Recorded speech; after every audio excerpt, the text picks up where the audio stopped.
Good morning. I have a host of things I want to talk about kind of quickly today. First of all, I want to mention heat exhaustion and heat stroke because our temperatures are so high out there, things that we need to recognize. Second, I want to talk about Strava, the Upstate Running Club, and their post featuring Alan Willis. And then finally, I want to talk about the race that we're going to be doing this weekend.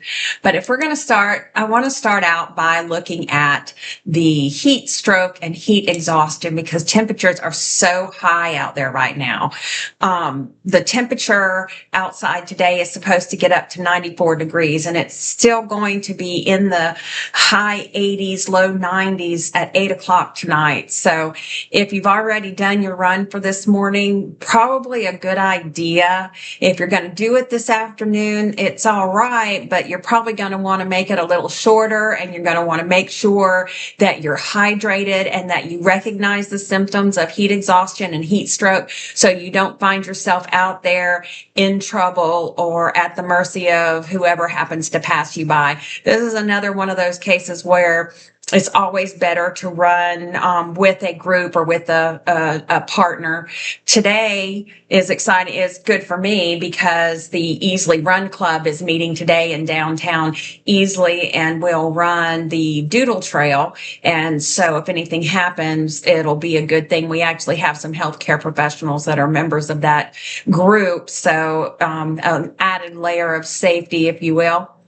But anyway, so I just wanted to talk about being out there, running in the heat, and being prepared. It doesn't mean you can't do it. It just means you need to be prepared. Make sure you're drinking your water during the day. Being hydrated is essential when you're running in the heat because you're going to be sweating more. You're going to be using up more of that water, and you want to make sure your blood has the fluids that it needs to pump safely through your body.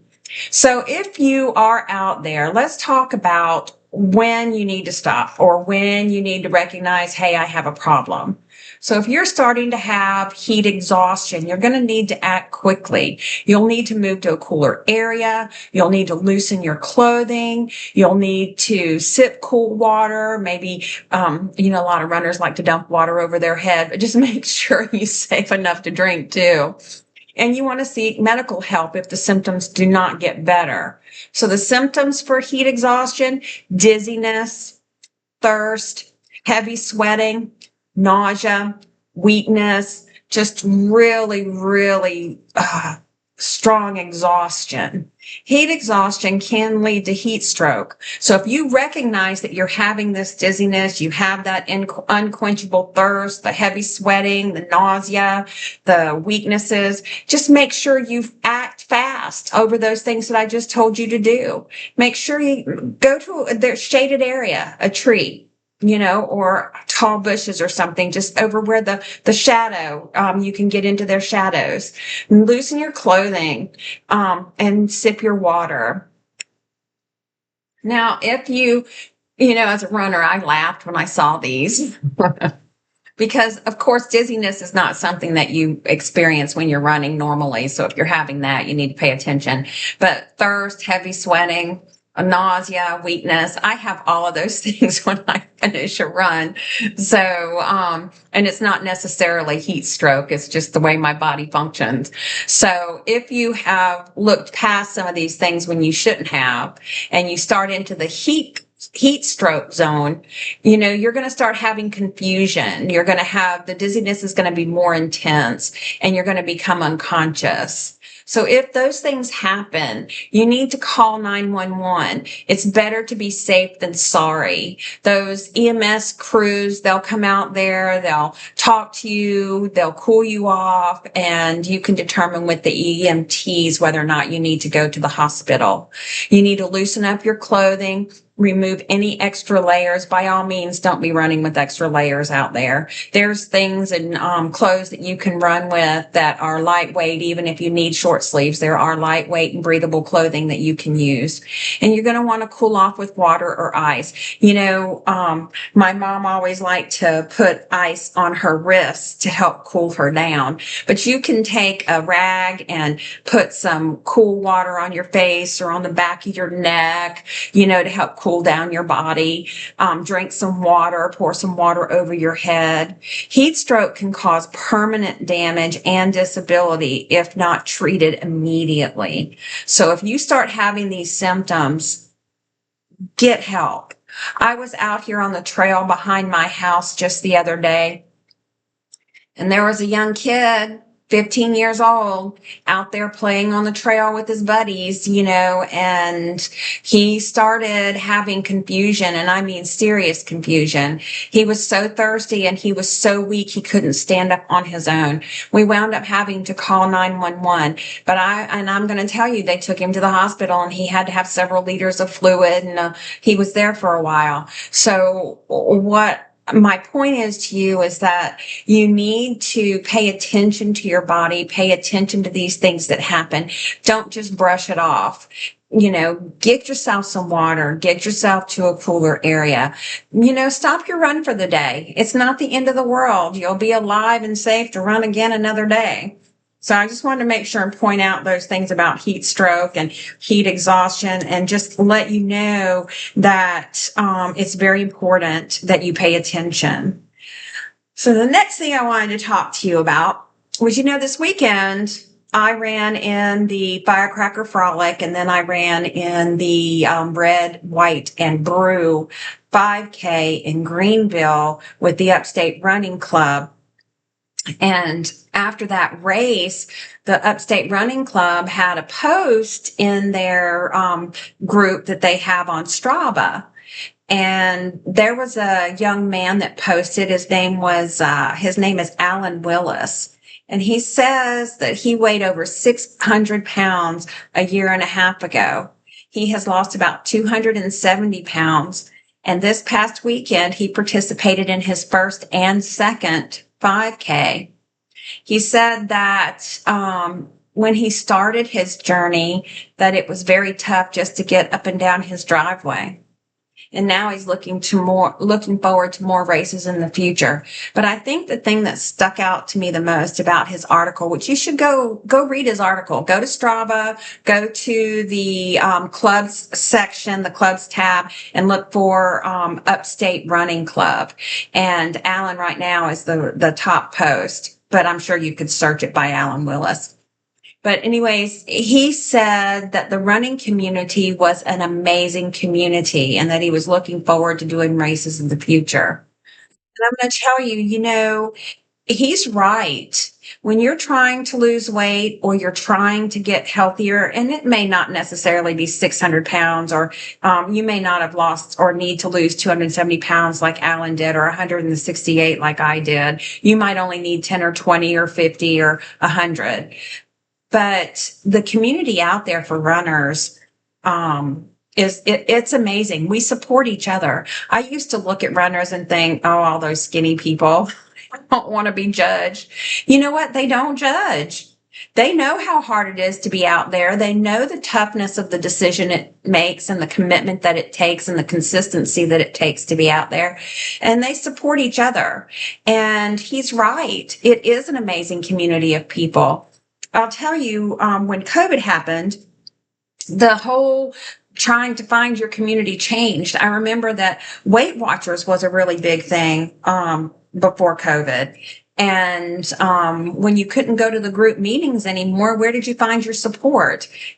Would you have to pay for it to go through a hospital community support program, a support group there? I mean, we've all heard of Weight Watchers Anonymous, but I've never seen a meeting. I've never seen one advertised. I've never known of one.